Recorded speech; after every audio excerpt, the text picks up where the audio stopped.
Ça, c'est cool. Il est un peu moins séduisant en bas, tu sais.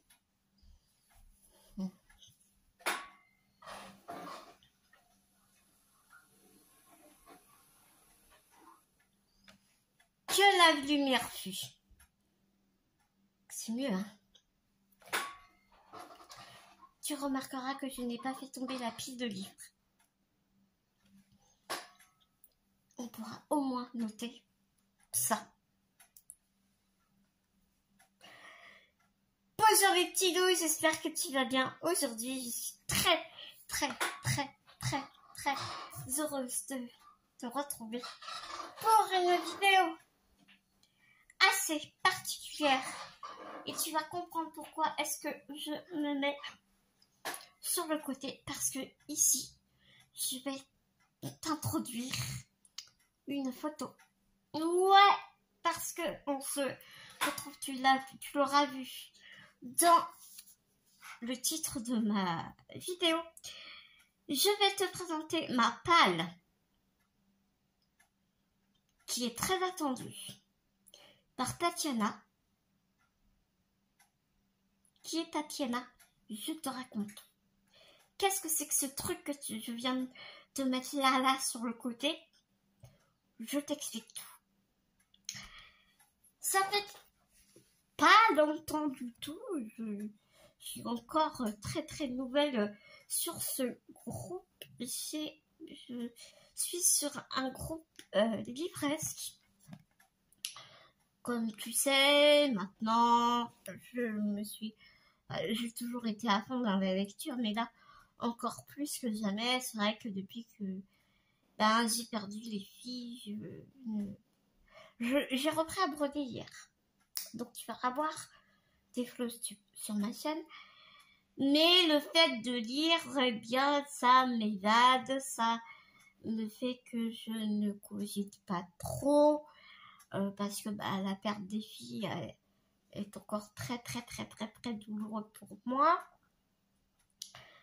Et donc, je me suis mise à fond dans mes lectures pour pas penser, pour pas trop cogiter, pour pas trop bader, si on veut dire comme ça. Et j'ai découvert un petit groupe, mais adorable, sur Facebook, qui s'appelle tout simplement Swap Livresque, qui est dont l'admin propriétaire du groupe s'appelle Tatiana.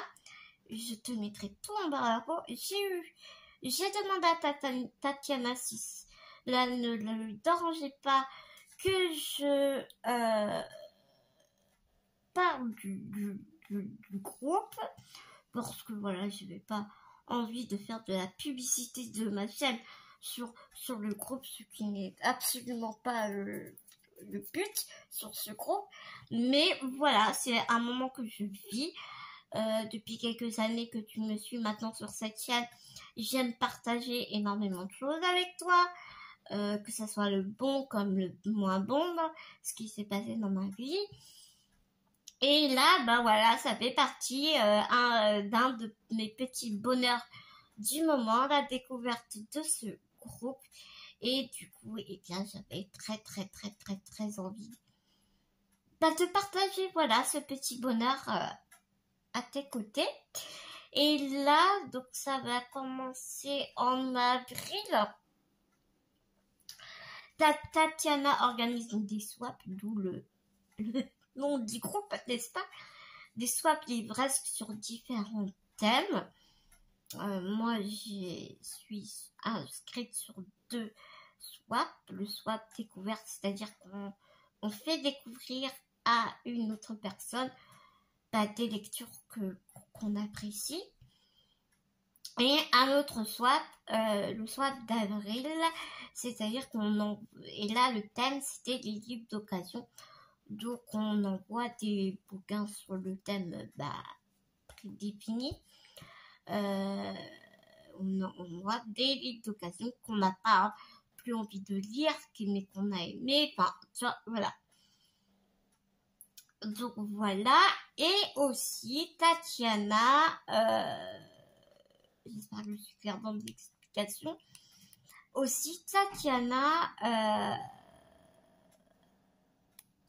a réalisé un bingo livresque. Donc là, c'est le deuxième, si je ne me trompe pas. Si je me trompe, Tatiana n'hésite surtout pas à me le dire.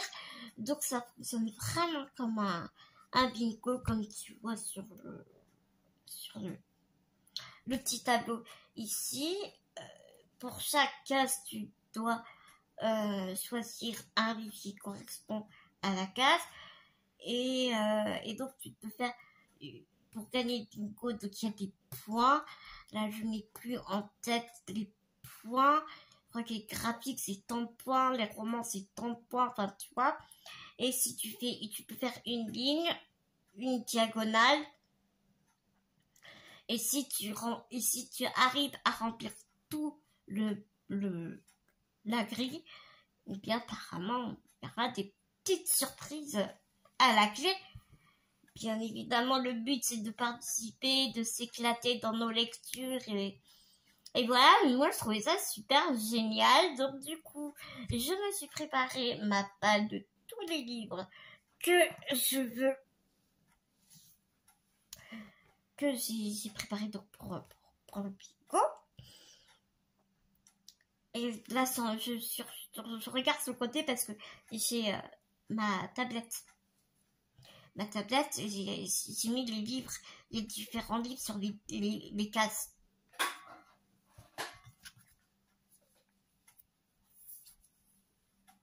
Tu vois?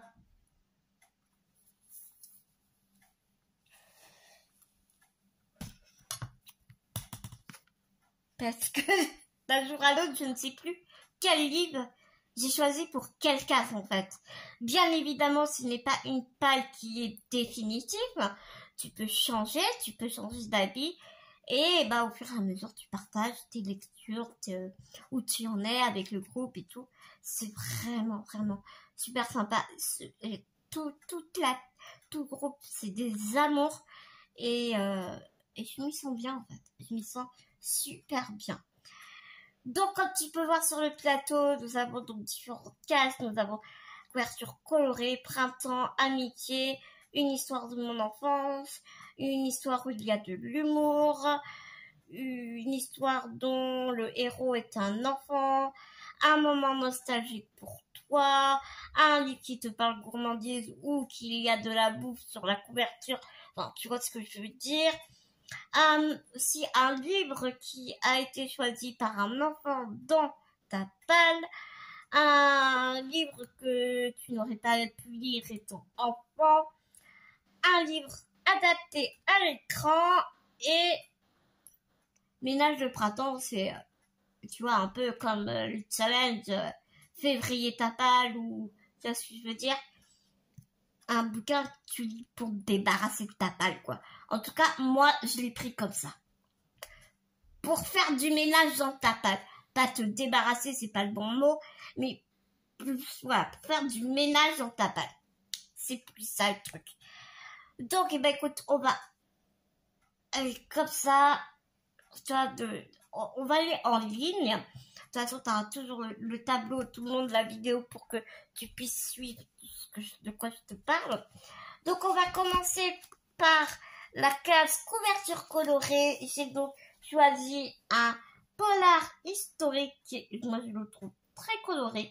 Ce livre dans les tons jaunes.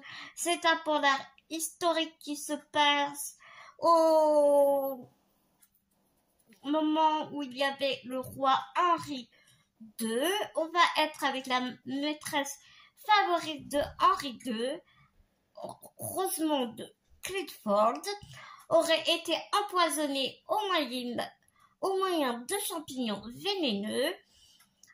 Aliénor d'Aquitaine, donc ce sont vraiment des personnages réels, historiques, aurait-elle pu commanditer son assassinat?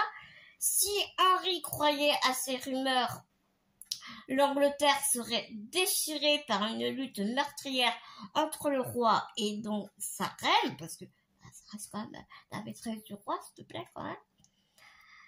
Chargée donc de prouver l'innocence d'Aliénor, Adélia Aguilar, un médecin spécialisé dans l'étude des cadavres, parce que bien évidemment les médecins légistes, ça n'existait pas à cette époque-là, on s'en doute bien,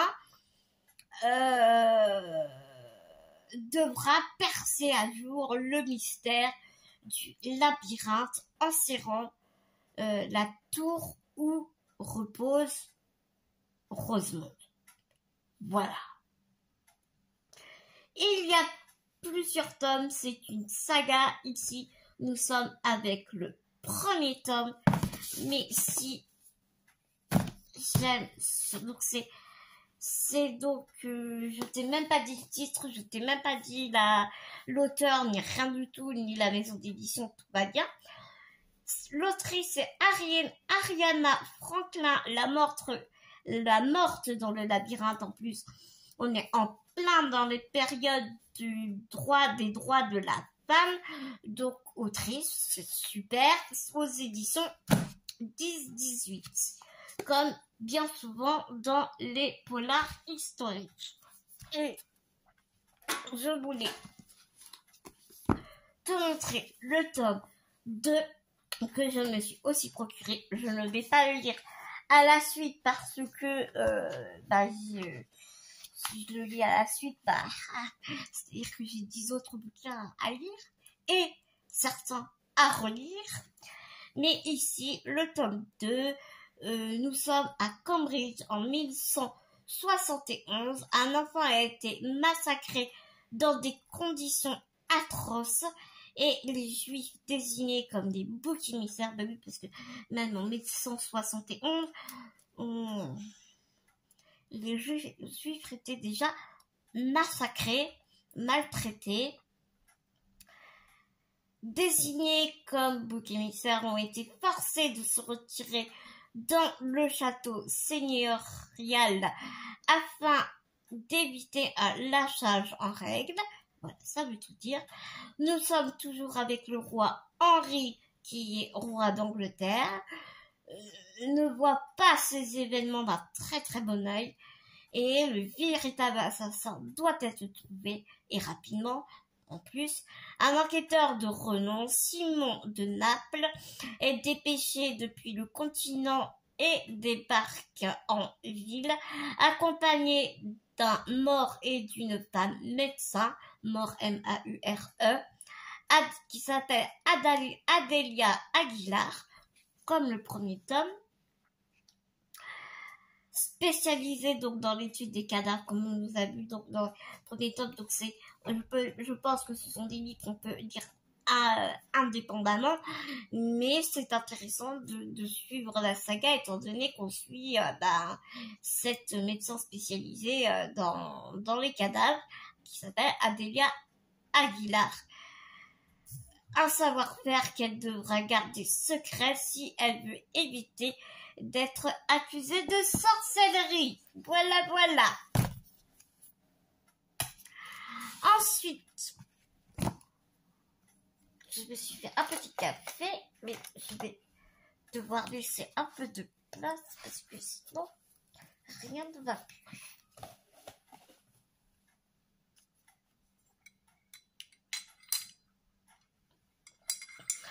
Ensuite, nous allons parler d'un livre. Il nous fallait un livre pour la case printemps, un livre où il y a des fleurs, où ça sent le printemps, où il y a soit un mot dans le titre, ou le thème d'un livre, ou l'histoire du livre qui se passe au moment du printemps. Enfin, voilà, il fallait quoi là, qu'on ressente, qu'on voit le printemps. Et donc, je suis allée à ma petite librairie. Et donc, je suis allée carrément voir la vendeuse et je lui ai demandé, je lui ai parlé de challenge, je lui ai dit, voilà, il me faut un bouquin sur le printemps. Et tout de suite, elle m'a parlé de ce livre-là, Maudit printemps de Antonio Manzini. Parce qu'il y a plein de bouquins sur le printemps, on est bien d'accord, mais moi, je suis pas très contemporain, tout ça. Donc, je voulais vraiment, j'avais envie de policier, ou de fantasy, ou, enfin, voilà, tu vois, tu sais, toi-même, tu sais, si tu me connais un peu, la romance et la littérature blanche, j'ai un peu de mal. Donc, Maudit Printemps, qu'est-ce que c'est? C'est une enquête de Rocco Schiavone. Donc, ça va être une saga aussi. J'ai adoré la 4e. Une nouvelle tempête d'emmerde s'abat sur le Vable d'Aoste et le sous-préfet Rocco Schiavone, après s'être réveillé à côté de la meilleure amie de son ex, voilà, et avoir passé la journée sur un simple accident de la circulation, il doit débarquer en pleine nuit le petit ami de celle-ci dans son appartement. Mais il n'est pas venu pour parler sentiments, non. Une amie de sa fille, Chiara Bergette, élève modèle issue d'une famille industrielle locaux, a disparu.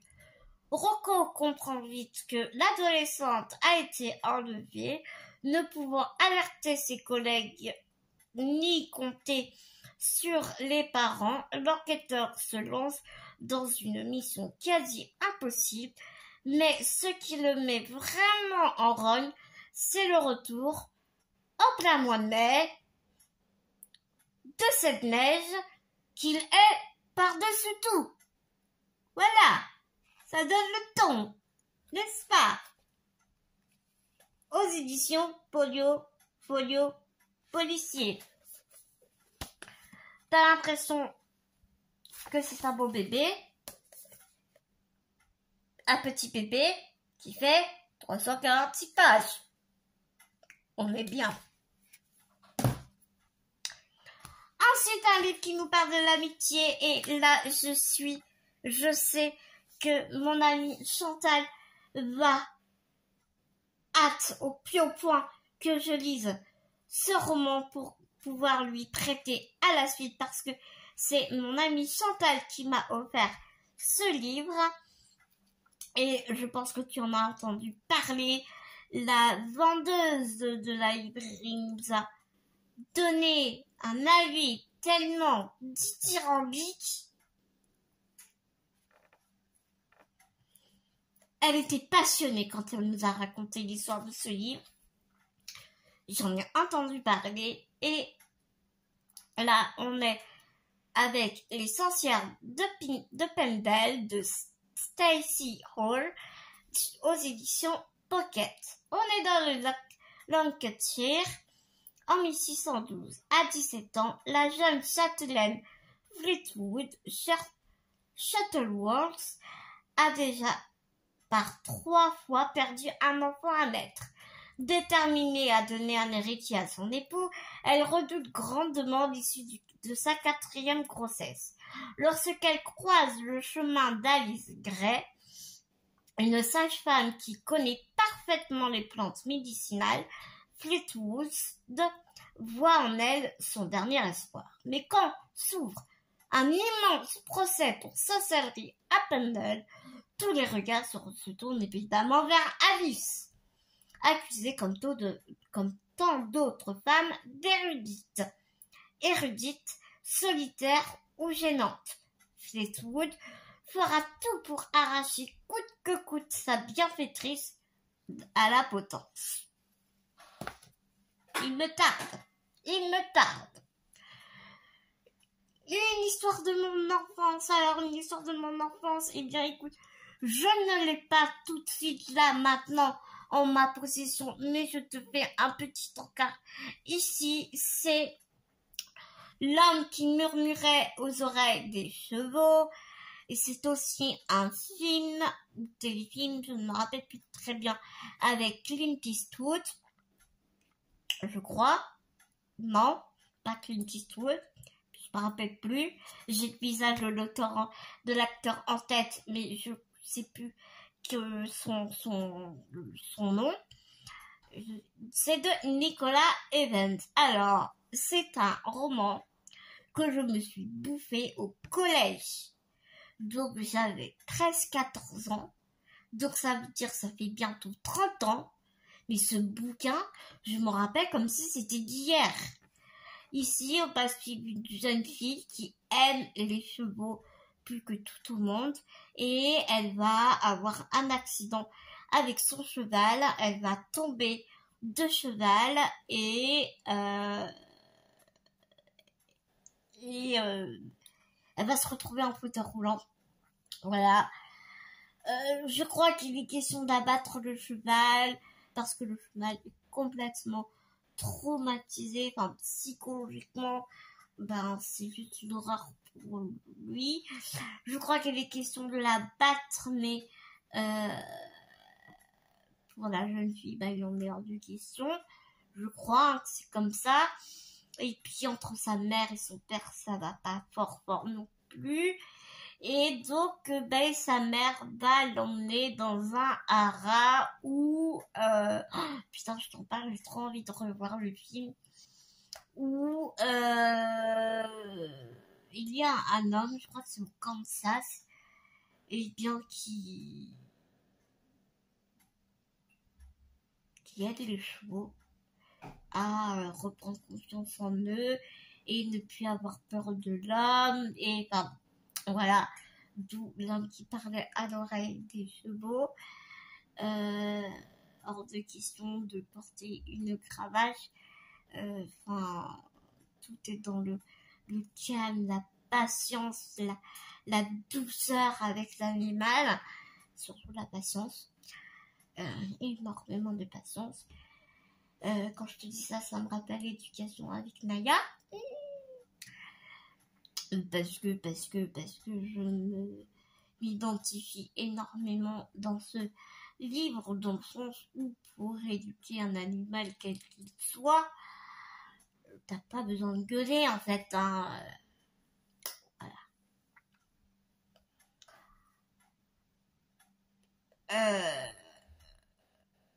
Et les chevaux et lui c'est pareil en fait.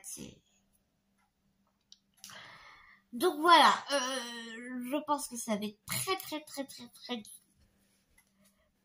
dur en émotion la relecture de ce livre. Et je l'ai en ma possession. Et en te parlant, je réfléchis. Je réfléchis à un swap de découverte que je dois faire avec Jessica. Voilà. Je n'en dirai pas plus parce que ça se trouve, elle va regarder ma vidéo. Et donc, du coup, ce sera une relecture pour moi. J'ai suivi en ma position, comme je te disais, mais il est tout en bas de mon étagère et par contre, il sent du fauteuil et tout, et ça va être un peu galère pour l'attraper. C'est pour ça que je l'ai pas sorti pour la vidéo, tu vois. Je la sortirai en temps voulu. Surtout que ça va être comme je te dirais, elle m'a parlé, je me retiens, j'ai les larmes aux yeux, tu vois. Mais ça va être une relecture avec beaucoup d'émotions. Sans préambule, sans aucune... On change carrément de sujet, on casse à la case humour. Alors, pareil, ce livre, je pense que tu en as entendu parler, on repasse sans transition aucune à du cozy mystery, les dames de Marlowe, de je ne sais plus qui, les dames de Marlowe, enquête de Robert Swansgood,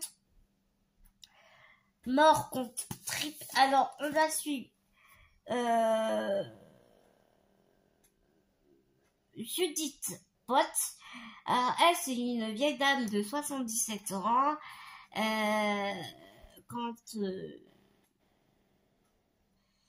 Qui vit dans une petite ville de Marlowe. Alors non, elle ne passe pas ses journées avec ses copines au bridge devant une tasse de thé.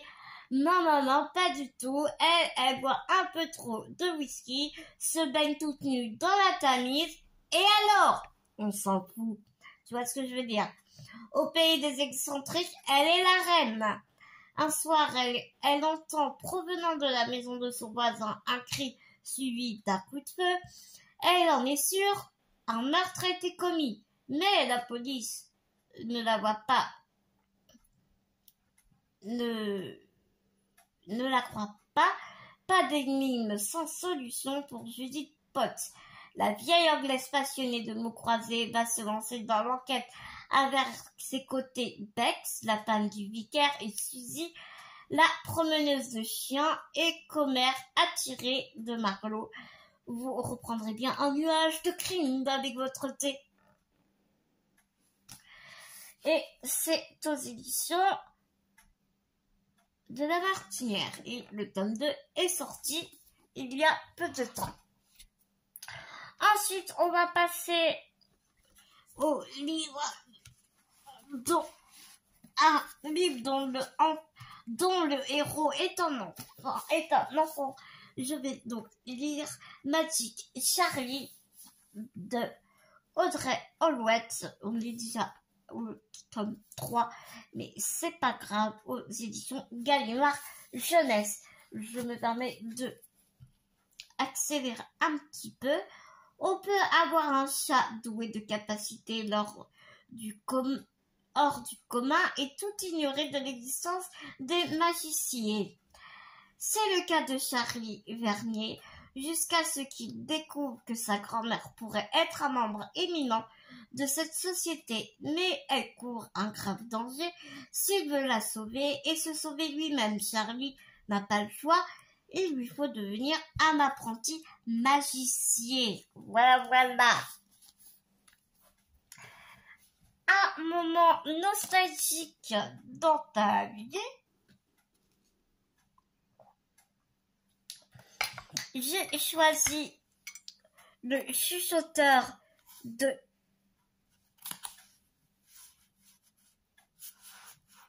Donato Carisi, excuse-moi. J'ai oublié, mais je te le mettrai là.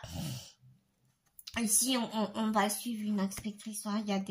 C'est un thriller italien, Donato Carisi. Je crois qu'il est italien, je ne suis pas sûre. Ouais, je crois qu'il est italien, Donato Carisi.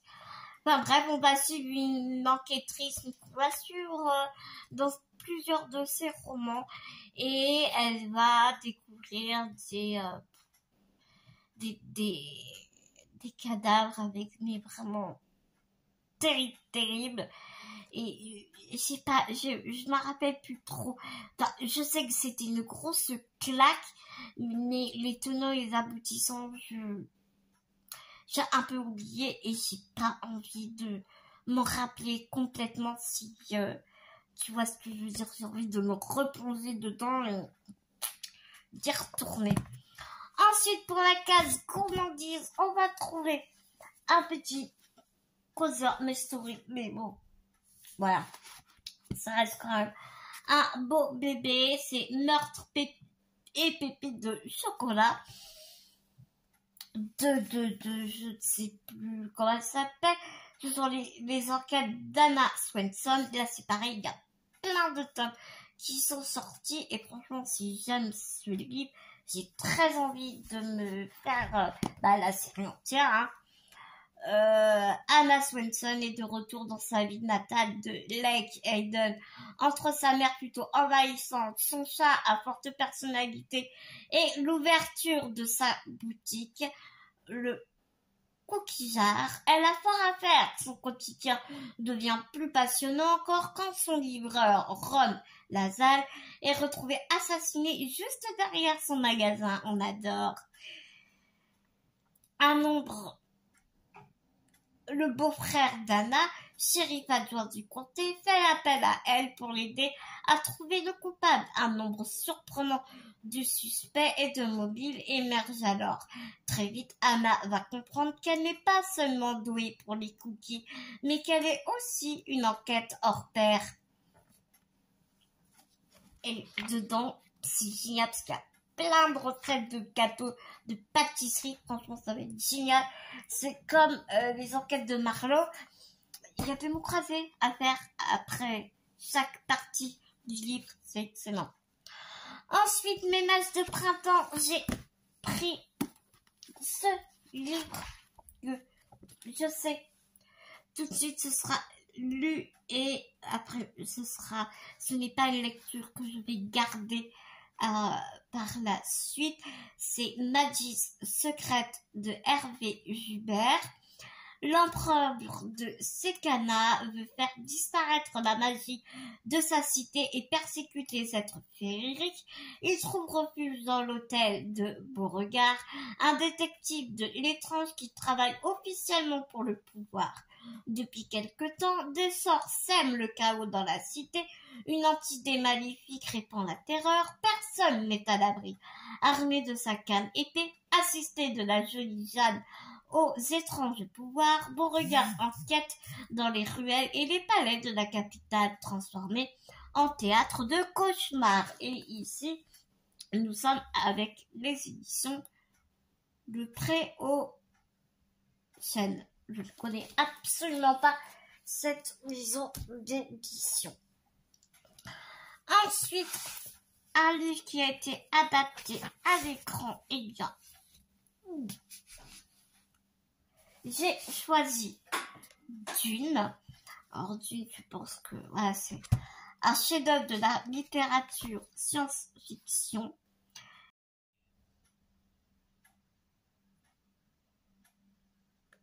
Il n'y a pas dans tout l'empire de planètes plus... Oh punaise. Il n'y a pas dans tout l'empire de planètes plus inhospitalières que Dune.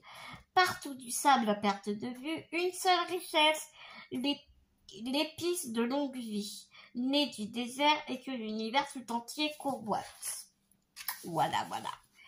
Donc j'ai pris le collector, j'ai vu le film et j'ai vraiment adoré et j'avais très envie de lire le livre, tout simplement. Qu'est-ce que te dire de plus?